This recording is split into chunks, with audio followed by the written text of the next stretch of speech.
Hey, welcome back to the Kelowna Real Estate Podcast. I'm your mortgage broker host, Taylor Atkinson. And I'm your real estate agent host, Matt Glenn. What's happening today, Taylor? Well, as you can see by my background, I'm tuning in from the big white cabin. So, yeah. Nice. Looks good. Yeah. You recorded from here a few months? Yeah, we both have at different times. Yeah, and you're right, man. It took me like 10 minutes to find some kind of room and lighting. Yeah. It's not the greatest for podcast backgrounds, but you've managed to do it pretty well. Good for you. Yeah. Yeah. Only you're saying that because you can't see my face. Yeah, that's funny. Yeah. Yeah. How are things going? Good. Honestly, I have quite a few listings right now and this action on them is slowed, but I have a whole bunch of people calling me, preparing to go up. I am still quite bullish on 2025, at least for sales volumes. For prices, I don't know. I think it's probably going to be the same, but I'm pretty optimistic about this. Yeah. I've had 4 mortgage brokers reach out over totally random things in the past month. Yeah. Generally, I don't really speak to mortgage brokers or anyone other than just, my wife and my dog and my kids. But what am I? Am I not even here? Come on, man. Yeah. You have forced conversations with me. Yeah. And all of them were like November, December were my busiest months in probably 3 years. Yeah, that's crazy. I just thought it was like something in the water for myself or you, that why we were so busy. And this is Alberta, Lower Mainland, and then 2 in the Okanagan. So yeah, pretty good sign that like things are moving fairly quickly. Historically, like November, December is not a season where houses move. So exactly. Yeah, I think December for real estate sales was really busy. So like that's good. It's good for us to see that. Give our fingers crossed. Keeps going. Yeah. Well, today's guest, Brady McDonald, man, I absolutely loved having this guy on. Canadian guy from Ontario, Barrie, Ontario. If you don't know where that is, I've personally been there. Awesome little spot. But he moved to the States and he goes all in and everything. Like he's scaling massively down there and some land acquisition type stuff, building a business, massively into health and wellness, really like, forcing himself into a lot of uncomfortable positions, like, running 100 miles, doing saunas, lots of workout, different nutrition. Yeah, it just seems to be like creating a really cool life for him and his family down there, as well as like donating time and money and energy to charitable causes. So if this show doesn't get you fired up to kick your ass in gear in 2025, then nothing will. Yeah, it was awesome talking to him. He has really got a lot of things going on. Also, his social media is like on point, right? He's got it figured out. Yeah, I was introduced to him a couple months ago. We had a phone call, obviously this podcast. It's done well for me. I've been hitting the gym a bit more and going for runs. So I was going to say your shoulders looking broader. I wasn't going to say, is this big white talking or what? But just my shirt shrinked in the dryer. Preparing for our hockey season that Matt's putting together a hockey team with. Yes, I am. Yeah. We're bringing the heat. I think you guys are going to love this show. So we're going to dive into it. Yeah, just shout out to Brady. Thanks for coming on, man. It was awesome. It was awesome. All right, guys, enjoy the show. And this episode, like every episode, sponsored by the best brokerage in the interior BC, Century 21 Assurance Realty. We're everywhere. We're growing. We're also a brokerage that is very good at working together. Like we don't work together, but we work with each other. And it's an awesome brokerage. I love being there and you will too. So if you're a agent looking for a change or looking to start your career, or a buyer or a seller looking for an agent, Century 21 is there, and we're growing. We're everywhere in the interior. We're there. So I think it's a brokerage for you. All right, Brady McDonald, thanks for joining us today, man. I am stoked for this. Yeah, thanks a lot for having me, gents. Looking forward to this one. It'd be perfect to fire up the new year with an episode like this. So thanks a lot for coming, Brady. Yeah, I love that that's where you guys want to take this, because the time to think about the new year is not in the new year, it's now, right? Yeah. So, we got to end the year strong so we can crush it. Yeah. I saw when you finished, and I'm just going to I missed like our opening question. I'll circle back to it, but I saw when you finished your 100-mile race, I think Jesse Etzler gave a bit of a speech and he was like, hey, it's not how you start, it's how you finish. And that kind of resonates with me right now. Is like, I saw that post about a month ago and I was like, totally. If you finish the current year like crap and then you're going to be like, I'm going to start in a better place, you're not, So you really got to like finish strong to put yourself in that better position. Yeah, 100%. How you finish matters. He did that from stage. And the reason why he did that was because one of his biggest regrets, if anybody doesn't know Jesse Itzler, Google him. He's one of the most interesting, successful entrepreneurs in the country. He ran 100 miles and he regrets how he finished like 16 years later because he was just like, two guys, limping him over the finish line. And he's like, he had more in him. He looks back and he's like, that's not the way it should have been. That's my memory forever of how I finished. So he's like, how you finish matters because that's what you're going to remember. You might remember the start. You won't remember the middle, but you will always remember the finish. Yeah. That's true in all aspects of life, I think, right? I've read quite a bit about that you remember the start, you don't remember the journey, but then you remember the finish. That's how you do remember all experiences, I think. So make the finish matter. Yeah. Yeah. There's a really good book. It's WHEN, when. Talks about the timing of things. Because we all worry about how to do the thing, what to do, but we don't think about when we should do it. And the when actually has just as much impact as the what. Yeah. Yeah. Well, I'll try and circle back into our original question. And this is kind of like how you finish your week, but we like to start our show with what's your perfect Friday look like? What diet, exercise, when do you get up, productivity for work, and then a bit of fun leading into the weekend? Cool. Yeah. So almost every one of my days, 7 days a week is the same, but I wake up at 4:30 in the morning, have a quick shower, go out, make coffee, come in. I got my journal. So I do like 5 minutes of journaling, which is just reflecting on the previous day, setting intention for the day. None of this woohoo stuff. It's really just about getting better in something every day. And then from there, I'll get after my super important things that require my brain and like a lot of focus time. And I'll do that probably till like 7:30 or whenever the sun is rising. The ideal day, I go get in the sauna, do a sunrise sauna, and I'll get out of that, back into the office, do my workout mid-afternoon. Right now, I'm in like build mode. So I end up working till like 4 or 5 or 6, sometimes into 7. I'll cook dinner. Family comes home at 6:30. We do dinner together at the table. And then it's pretty much like lights out for this guy. It's like 8:30, back into bed, reset, let's go. The interesting thing that's a little bit different about me than a lot of people is I do that 7 days a week. On the weekends, I don't work as much, but on the weekends, I still wake up at the same time, get into the office, do the exact same routine. Like priorities don't stop. When you have goals, they don't stop on the weekends. Obviously, I spend more time on my family on the weekends because they're not at school. But the priorities in business, every single day, it's the exact same thing. Because those 3 hours a day, think about it, 3 times 2 times 52 weeks a year, I'll get another month of work in by doing that. And, you beat your competition that way. Yeah. You weren't always like this though, were you? I have no idea. I'm just assuming, like, what was the catalyst? I've always had a really good work ethic, like extremely hard worker, but the weekends used to be filled with fun. Since I was like 23, had a pretty big boat, and we've got a 53-foot boat now. And so the summers, pretty much all the weekends used to be like Thursday to Monday. And, it would be work hard, play hard. And we, drink and socialize. And so I had the intention to have the same goals. But my true intention and my projected intention, my true intention was, hey, yeah, I want to be a great father. I want to be good at business. I want to look after my body. But my projected intention was not that. I was getting drunk on the weekends, trashing my body all weekend, not sleeping good. And that destroys every other aspect of life. As much as it's fun, my true intention, my projected intention were ready to whack. But so the difference now is I don't drink. My priorities, if it doesn't add value to my family, my fitness, relationships, or business, I just won't do it. And so that's why it's night and day different. But like this has been like, since March of 2023, since I stopped drinking, everything changed. I just got way more focused. Relationships got better, obviously, with my family, with my kids. I just showed up in a much bigger way to everybody, right? If I can serve people more, and then more just comes to you. Yeah. So I would say I've not always been this way.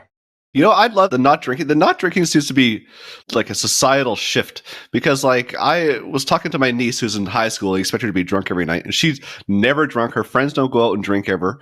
Yeah. Taylor had a nice party the other night, a fundraiser party. Go there and I'm like, I have a non-alcoholic beer. And then everyone I talked to was drinking a non-alcoholic beer at this party. And I was just like, man, like, something's happening here. And I think it's for the better, honestly. You know why? It's because there's been a few brave leaders out there. Yeah. Right. Yeah. Everybody in the world's looking for a leader. I don't care who you are, including us. Okay. I'll tell you a story. Yeah. So we used to do masterminds in Florida. So we'd have Canadians fly down. There'd be 20 or 30 Canadians fly down from here. We'd teach them about how to invest in the US and, what strategies work, which ones don't, how to get financing, all this stuff, right? So we did about 4 of these or 5 of these. And at the end of the day, we'd always have social hour or hours, right? It'd lead right into the night. We'd always crush a bunch of boxes of beer and a couple cases of wine. Well, I quit drinking. Like, it is not planned. I just saw my future self. And I'm like, I'm either going to die or my kids are going to act the exact same way I am. So I quit because I wanted to become a better person. So when I went to the next mastermind we hosted, exact same thing, brought all the beer out, brought all the wine out, invited everybody to do it, but I didn't drink. Guess how many beer we went through the entire 2 days? It was like 5. Yeah. It's a testament. So if there's leaders, and this is why it's so important for all of us to step up and do the right thing, because our kids are watching, our peers are watching, our friends are watching. Although they will give us the gears, I bet you that is going to work in their brain for a long time. And eventually they're going to have the courage to say, you know what, maybe I'm going to try that and eat beer too. And like the alcohol thing is just an evident thing, but like that's true in fitness and, business and being courageous, doing hard things, Well, and it compounds as well, right? Like if you work out in the morning, you're probably not going to have a beer that night. You want to eat something healthy. You want to go to bed earlier. You get a better sleep. You want to wake up again earlier. You want to, like, everything just starts to click. Yeah. I really want to dive into a lot of that stuff. Before we do, can we just like high level your last kind of 10 years in real estate? Obviously you started in Canada. Like just tell our listener a little bit kind of where you came from and where you are now. Yeah, sure. Sounds good. Yeah. So I grew up in Owen Sound, Ontario. Well, I was drinking probably since I was 14. That was a pastime. And I lost my license for drinking and driving at 16, went to college at 17.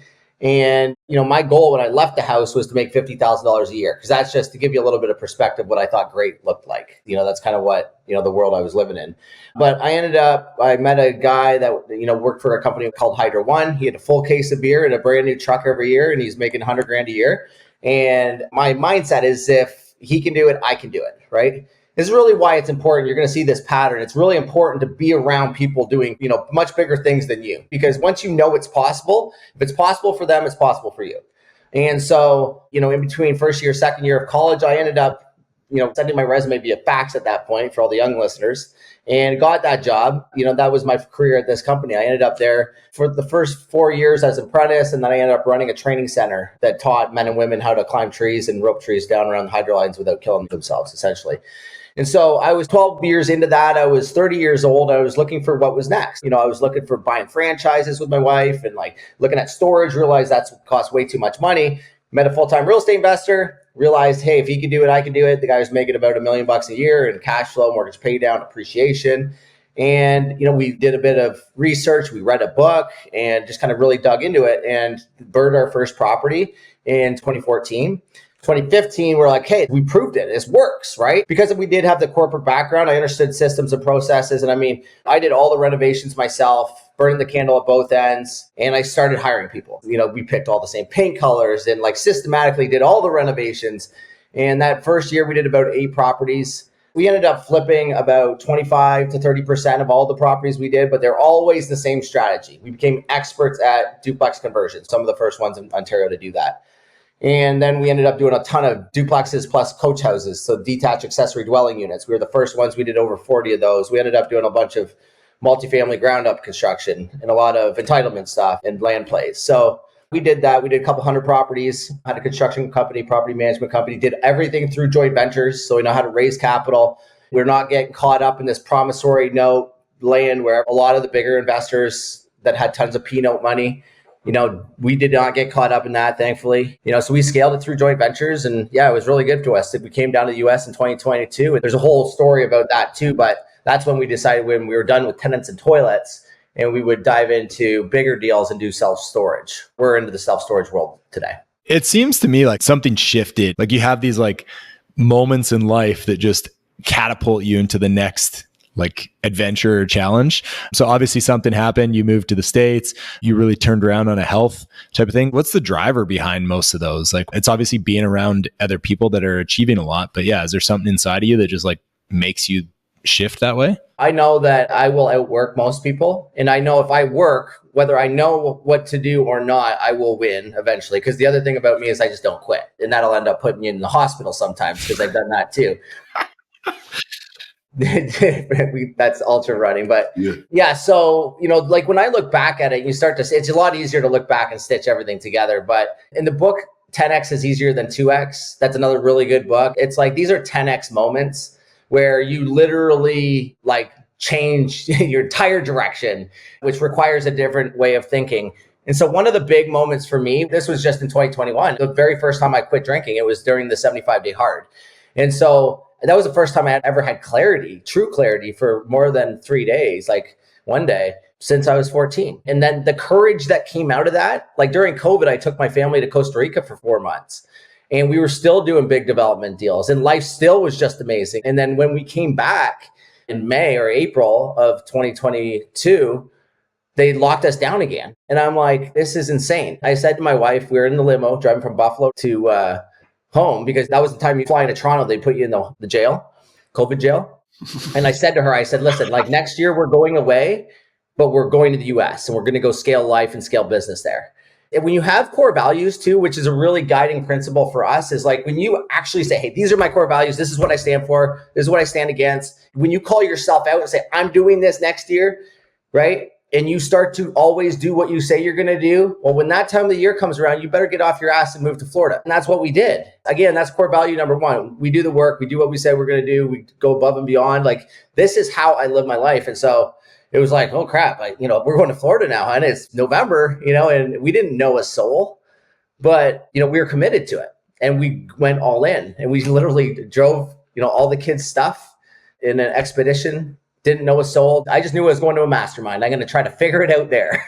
And that's what I did, man. Went to a mastermind, met a couple of people. I went to the next town and down to Cape Coral, Florida, and bought a bunch of houses in the first 3 weeks. And I got in so deep I couldn't get out. Is that probably your MO? Is like, you know what, I'm just going to absolutely sewer myself into this. I back myself into a corner. Yeah. Bridges. I don't think I do that necessarily intentionally, but I do know the only way to get something really big done is by doing the work. Right? You can't analyze the idea. You can't think about it too long. You just need to do it at the end of the day. Right? And I have a method in trying to get things done. It's not rocket science, but at the first, you're going to try to get something done, whether it's your first real estate deal or moving to Florida or starting a company. You obviously have to have a vision of what possibly this thing looks like, and then start recruiting people into your world that can start to make pieces of this vision a reality, to give you clarity. Right. And then you guys got to know, what is the next thing I need to do? For us, it was drive our ass down to Florida. That was the next thing I had to do. Next thing after that, go to a mastermind. Next after that, go and look at real estate, make offers. And it snowballs very, very fast if you always just do the next thing. Yeah. You said something there too. It's almost more exhausting analyzing something than it is just making the decision and then figuring it out afterwards. You could spend months trying to execute the perfect plan. It's just going to burn you out. Whereas if you just dive into it, you'll figure it out, and you'll waste less energy with a better outcome. 100%. Well, then you're going to get momentum. Right. Mm-hmm. And so the thing about this, okay, so there's a whole thing around belief systems and how some people are actually super successful and the same people with the same talent, the same resources and circumstances aren't. To me, it's really around your belief system. Right. So how do you create a belief system that you can actually do whatever you want to in life? Right. And it's by taking action, doing something, getting it done, starting to trust yourself. You're like, oh, maybe I can do that 5K. I was never able to run 5K. Okay, well, start by running half a kilometer.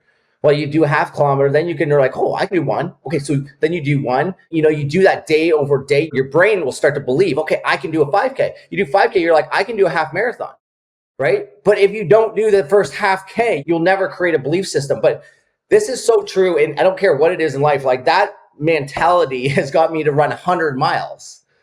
Take 26 hours straight. I hated running and I still don't love it, but that's how you build a belief system intentionally. You build trust in yourself by doing. Yeah. I think I know the answer to this question, Brady, but what is 0 to 100? Yeah, it's a way of life. Yeah. Yeah. This happened. I was in Puerto Rico. So my very first high ticket coach I hired, his name's Michael Reese. He's a real estate guy at EXP. Yeah. I went down to see him in Puerto Rico in 2023. I thought I had this vision. I wanted to travel around the country and do all these workshops and teach people how to go to 0 to 100,000 or 0 to 100 properties, like really teach them how to start investing in real estate, because the start of everything is the hardest. Yeah. Right. We all can acknowledge, hey, the first week of doing anything, a diet, getting into real estate, running, it sucks. Life sucks. That's the hardest part. And so that's why I think acknowledging that, and I was going to help people get through that. Anyway, it turns out I didn't want to do that because I don't necessarily love real estate. I'm not passionate for it. But what it did was we created this because Michael's like, Brady, everything you do is 0 to 100. And he likes to connect. Again, it's a life philosophy. And I think it's important for everybody to have a life philosophy because it's the way you do life. The way you do one thing is the way you do everything. And if you can connect that to a philosophy that holds you accountable to, the ideal vision. So for me, it was like, I go fast, I go all out, right? And it's like, how can I connect that to everything I'm doing? So then I ended up running 100 miles. So that was 0 to 100 miles. My goal was to raise $100,000 for charity. Ended up raising $85,000 for children's charity on that one. I realized that health and helping people is my passion, because I know for a fact, if you look after your body first, your relationships get better, your business gets better, you become a better father, a mother, a grandparent, better leader. But it all starts with your body. So then we started the 0 to 100 day challenge. And that's kind of like another thing. It's free. Anybody can go to 0to100.com. It's completely free. Come onto my webinars, or we have accountability huddles every Wednesday. And it's just helping people get into their body. That's awesome. You have 2 daughters, right? Mm-hmm. Do you guys have a life philosophy? Do you meet at the end of the year, the beginning of the year? How do you create this culture in your family that you're all aligned? And what does your kind of goal planning look like? Do you have a 1 year, 5 year, 10-year vision? Obviously you don't have to dive too much into it, but what does that kind of look like? Yeah, it's a good question. Yeah. So, I always like to say going through life without a vision or a vision board is like going to the grocery store blindfolded. Right? Your wife tells you to go get some dinner and you go to the grocery store blindfolded, bumbling through all the aisles, and you throw all the shit in a bag, and then you come home and you dump it out on the island. And she's like, there you go, honey, there's fucking dinner. Yeah. I feel like that's me every day. That's what everybody does with their life. How fucking dumb is that? Another good one is you're going to a destination, it's a dinner party, and you have no clue where it is, and you don't use Google Maps. You would never do that. It's going to turn right and turn left and hope you show up at your destination. But yeah, vision boards are critically important. And so I've got one right there. We started our first one in 2014. It looked like, a piggy bank for our children's education, and, a nicer backyard, and some savings, and, some eating healthy and working out and some of these things. Right. And so the next one we did was in 2020. Okay. I would say 60% of those things on the first vision board we accomplished. 2020, we did the exact same thing. One of the things on the vision board in 2020 was Canada and US. It was a blended. We wanted to move our company to the US. Well, it took 3 years to get that. And we don't look at our vision board every day. I do actually happen to have my 2023 version here. But it's just when you know where you're going, and if you take massive action and never quit, you will accomplish it. If you don't know where you're going, right? Then how are you ever going to get it? Anyway, so we do it, periodically every few years. This one, I've got a $500 million check written on it that I've got literally 4 years, 4 days ago to get after. And so that's the company I'm building right now. And there's, giving back, and we do a ton for charity. And tomorrow, actually, we're going to pay a bunch of layaways off. In the US, there's people that don't have money. They can go into these superstores, where they sell kids' toys. They'll have $100 or $200 worth of kids' toys, and they'll go in and pay $10 at a time. And on Friday is the very last day. If they don't pay them all off by Friday, the money gets returned and all the kids' toys go back on the shelf and they sell it all. And so could you imagine, being that parent that couldn't come up with the extra $10, or the kid where Santa didn't show up, right? You check for kids. I love it. Yeah, we do homeschool here. So I'm like, yeah. Hey, fuck, is she here? No. Yeah. But so we're going to go and pay off a pile of layways. You have to be intentional about, how do you make a well-rounded life? And so there's all these different aspects. I'm going to probably do a little vision board workshop because I think it's important. It's definitely given us a lot of clarity and a lot of direction. We do it every 3 years, probably, something like that. Are your daughters doing it as well? And I'm asking because like a few years ago, I read Vivid Vision. I did it with a group of guys, and like, yeah, I think there's huge power behind it. And one of the things that we picked out was like, why would you not do this at a younger age? Like, it seems like such a good practice. Do you have your daughters gaining traction on that kind of stuff? Okay, so not like officially. Like my daughter now is 10, the oldest one, and she's now getting to the point where we could probably start doing that. The other day, just to give you the reason why, I asked my daughter the other day, like, what's your big goal? Like, do you ever have any dreams? She loves competitive swimming, right? An amazing, like, pro swimmer or anything. She's like, well, I had a dream last night. There was a monster in my bed. I'm like, oh, really? Like, seriously? Like, I'm trying to be a good dad here. So I don't know if we're quite there, but we're getting there. Yeah. There was some times I think, we've asked some good questions. What would you want to be true in this year if everything went right? And I think like we're getting there. I think it'll be a better thing to do maybe next year for at least for where my one daughter is. The other one's 4. So as long as Blippi shows up on the TV once in a while, I'm happy. Yeah, for sure. Yeah. Do they ever question your sanity? And I mean that in the most respectful way, but are they like, why do you get up at 4:30? Why are you in this box that's really hot and you sweat? And why are you running? Like, I know it's like an amazing role model and an example, and it'll probably click for them and it will like impact them really positively. But yeah, just in that like innocent mind, do they ever come up to you and are like, what are you doing? No, because it's normal to them. It's normal? Yeah. Yeah. Like, I mean, they don't know any different. It would be like weird for them, for somebody not to be running and exercising. Which is so cool, right? Yeah. The coolest thing, man. And you know what? So, and the thing that really moved the needle for me when I did decide to quit drinking, I wasn't a raging alcoholic by any means, but, I was definitely using it to like have fun, to relax, to like wind down and all of this stuff, right? Like most of us do. But I realized that whatever I do, they're going to copy. They're going to normalize that behavior. Yeah. Right. And so, the running, the exercising, the strength training, the eating healthy, the sauna, the ice bath, like it's all just normal life, right? Working our ass off, donating, to people, helping other families, like that's just normal. So it'd be like more weird if like I sat there and watched sports all day. They'd be like, what the hell's wrong with you? Why are you doing this today? Yeah. You're creating like a real life vision board for them, right? Like you're just like setting them up for success. Just on that note, like I actually just had a conversation with her teacher, a homeschool teacher comes into the house. Because we do have a responsibility to know their talents and to know, okay, like just a prime example. So she loves to swim, and there's 2 ways to do swimming. I could just let her be, average, which average kids just go to swim class every day. Or I could know that it's going to be a lot better for her to go and work out twice a week with a personal trainer. Either way, she thinks it's fun. Either way, she doesn't know any better. But as a parent, I know if I do these 2 things for her, there's a chance that she's probably going to go to university in it. Right? But that's such an example in fitness. But like that is true in eating, in communicating, being able to present to adults at the age of 10 or 11. Like we can set them up for huge success in business. Like our parents didn't do this shit for us, right?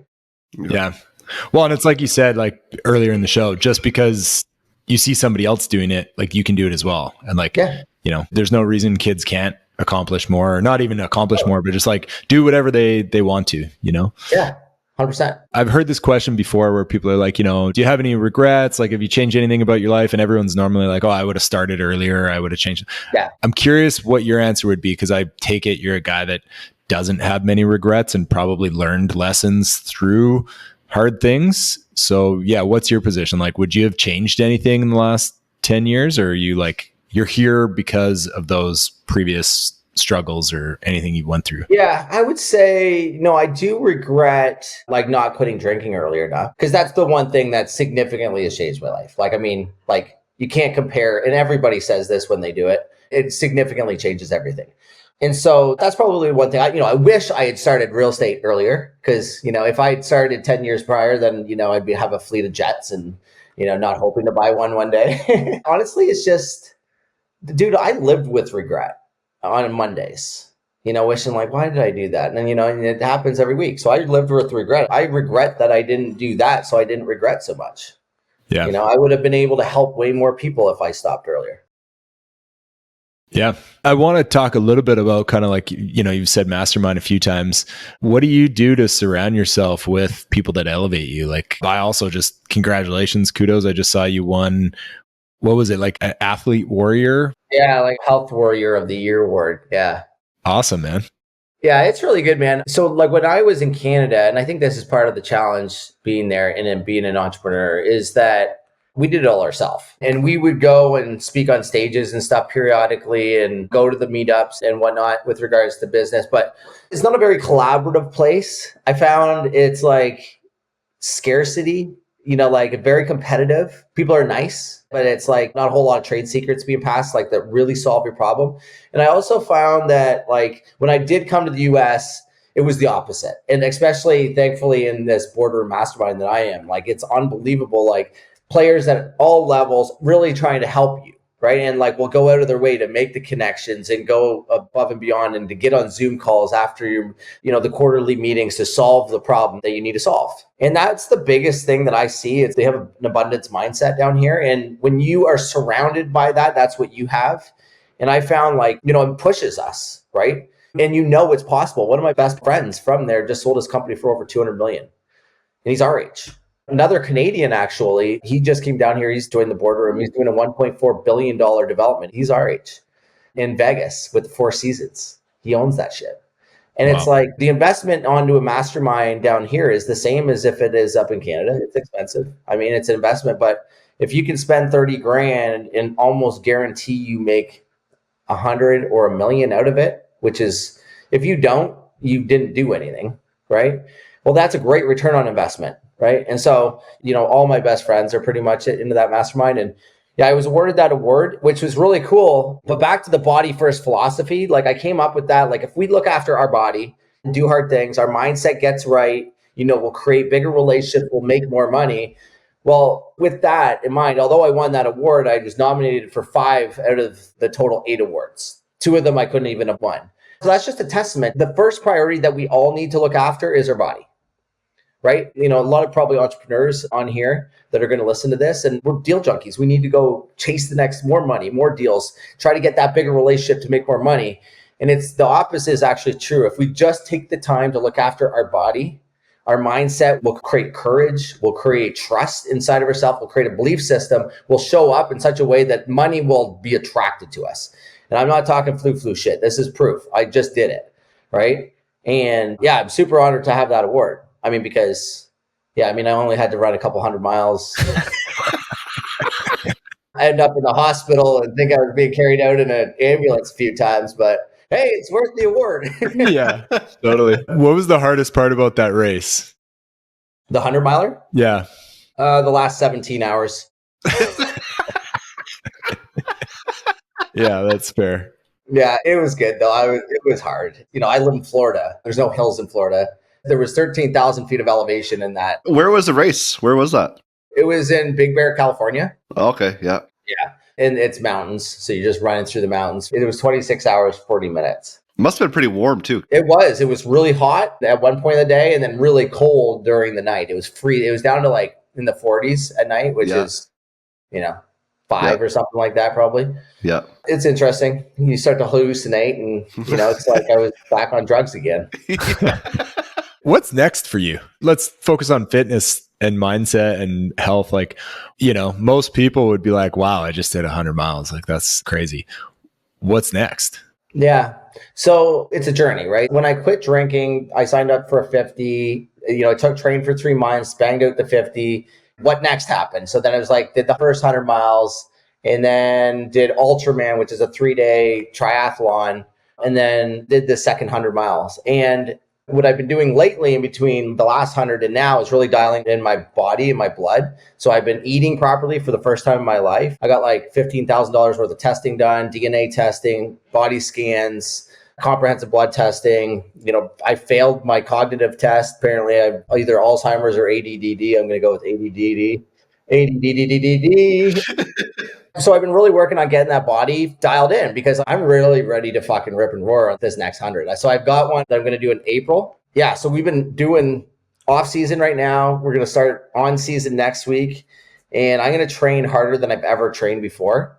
and try to, like actually compete it really fast. That's kind of my goal. Now, I am on the waiting list for Cocodona 250 miler. And so we'll see. In the new year, I think I'll know. That's in May. So it's either the 100 miler or 250 miler. How long would it take to do a 250 mile? You have, I believe, about 5 days to complete it. Do you take sleep breaks or anything, or you just give her? Yeah. You can have dirt naps. Yeah. Yeah. How many people complete this a year? Yeah. Well, there's a lot that run it. I think there's probably like 250 that run it. I don't really know, to be honest. I'm going to tell you that probably like 170 maybe would complete it.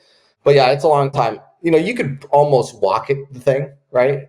But my goal, I think, would be probably to get it done in like 3 days, 3.5 days. You'd probably have to sleep for maybe about 8 hours, something like that. You get a lot of good thinking done in that period. Yeah, you do. You end up thinking about how much this sucks and why you're doing this a lot, but you don't like solve the world's problems. Yeah. If you can live in that space for 5 days, you can get through anything. Right? Well, you want to know what's really interesting? Like, I'm not an overly spiritual person, but I'm becoming one. So the very first 100 miler I did, you don't know what pain is until you've been in that pain hole for that long. This is probably one tick below giving birth. Let's just say that. You just have to clear the air because all the women are like, oh yeah. Mm-hmm. You're right. But yeah, dude, it was like wild. I ran all overnight and it was like angels. So I always had friends running with me, like crew. And then honestly, there was like times where it was like, there was like angels pushing me, like this immense, overwhelming feeling of love. I'm like, this isn't real. It would like bring tears to my eyes. Like you had this periods like this for a long time. Because I think what happens is it strips you to the core. It strips your ego, almost rewires you because you're literally tearing apart your nervous system. After that, man, everything in life became more beautiful. I flew up to Canada and it was miserable and cold and shitty and rainy. And I'm like, even this is nice. That was actually a question I had. So can you then, like, since you've experienced that spirituality or emotion, is it easier then to tap back into? Like, can you at some stage be like, man, I want to like remember how that felt and kind of, live in that space again? That's a really good question. I was hoping I had that same feeling when I did this last 100. And like, I didn't have that like really overwhelming, like bring tears to my eyes feeling. Although I did, now that I'm thinking about it, like when I thought about the finish, I always started crying almost. But like, maybe it was the people that were with me. And like, because, my crew, when I was running this last one, were behind me. And so I couldn't see the love. But afterwards, the reflection, when you are done, the reflection is pretty magical this time because it was just really hard, bro. And it was just like really hard for hours. And what I kept on telling myself is how I finish matters. For 17 hours of this thing, it was brutal. Sleepwalking and running. And then it was extremely hot and it was uphill for endless miles. But looking back, you're like, you know what? Like, again, changed who I am because the belief system changed, because the trust changed. And I think there is a connection to, I don't know, I don't use the word God, but I might say that. But I don't think it's like God in a spiritual way or like in a religious way. Yeah. I don't know, man. I'm just exploring this shit. If you guys have advice, I'm going to need everything you got. Yeah. I've got a notepad here. So and how does that make you feel? Exactly. Yeah. Clearly didn't do my journaling today. And then like translating that into real estate, obviously it's the same mindset of like, hey, I did this deal. I trust myself on that one. It was hard, but I got it done. Now I can scale up and get bigger. I guess what's next on the real estate horizon? Like, what's the end goal for you? Yeah. Wow. There isn't an end. The last time I put an end was, actually the very first time I put 12 properties. That was on our vision board. I thought that was what it was going to be. We ended up doing 100's before we did our next vision board. Now in this one, it's $500 million check. So I'm building a company and I want to sell it for $500 million. That's a financial thing. But the reason why is because I know if I have all that money, it puts a magnifying glass on the person. And I know if I can get that amount of money, like I'm going to help a wild amount of people on earth. And so that's why it's there. It's what's next. It's not, the end, I would say. How I'm getting there is what we're doing now. Like right now we have 9 sites under contract. It's probably like $7 million in revenue. So we're working there. We either are going to get our ass handed to us or we're going to get there. Yeah. Those are the two options, but I'm not going to quit. So how many employees do you have right now? Or we have 19 working for us full time. Yeah. Cool. Yeah. We do like to finish our show talking about charity. What's charity for you? What are you passionate about? Yeah, we end up helping a lot of kids. So when we were in Canada, we did a lot of fundraising for Easter seals. And we still do. I still do. Even from here, I do that. We did like Dancing with the Stars. I would always be top fundraiser for their hockey charity tournaments and all that kind of stuff. Always one top fundraiser. Because I'm like, the way you do one thing is the way you're going to do everything. And it's not that hard. When you do business, when you pay people on time, when you do what you said you're going to do, and then you ask them for $500 donation to, something that's actually going to matter and change people, they say yes, right? Because again, it's energy. Like if they're so used to watching you do what you say you're going to do and this matters, then they were going to give you the money. So I kind of spun that into when I did the 100 miler, we raised $85,000 personally. I got it for Operation Underground Railroad, which helps kids from, the sex trade. And then about half of that also went to Easter seals in Canada. And then recently, 2 weeks ago or a month ago, I raised $25,000 for Bras for Girls. And I ran the New York City Marathon. I got a Guinness Book of World Record for that, for the most bras worn by a dude while running a marathon. How many was it? 25. I ran the whole New York City Marathon with 25 bras on. So yeah, the deal was I would wear one bra for every $1,000 donated. And so that charity is pretty cool because it helps. Like there's a stat that 80% of girls in between ages 8 and 18 don't go into sports, drop out of sports, or don't play because they don't have proper fitting sports bras. Yeah, so we did a lot of work for them. And then, like another example, on Friday, we're going to go pay off all these layaways for kids. Yeah. Every year, it's always one or two really big things. I've got on there, I want to donate personally $1 million. I've raised probably like $250,000 for charity, just like by the things that we've done in the last few years. I want to, build a company here shortly that part of the proceeds will then just go to charity and we can just, donate millions eventually every year. That's amazing, dude. Yeah. That's amazing. Yeah. You don't get a lot of business owners that scale, that give back as much as that, like authentically, and creatively. Like that's awesome. It's way more rewarding to help people than it is to make money.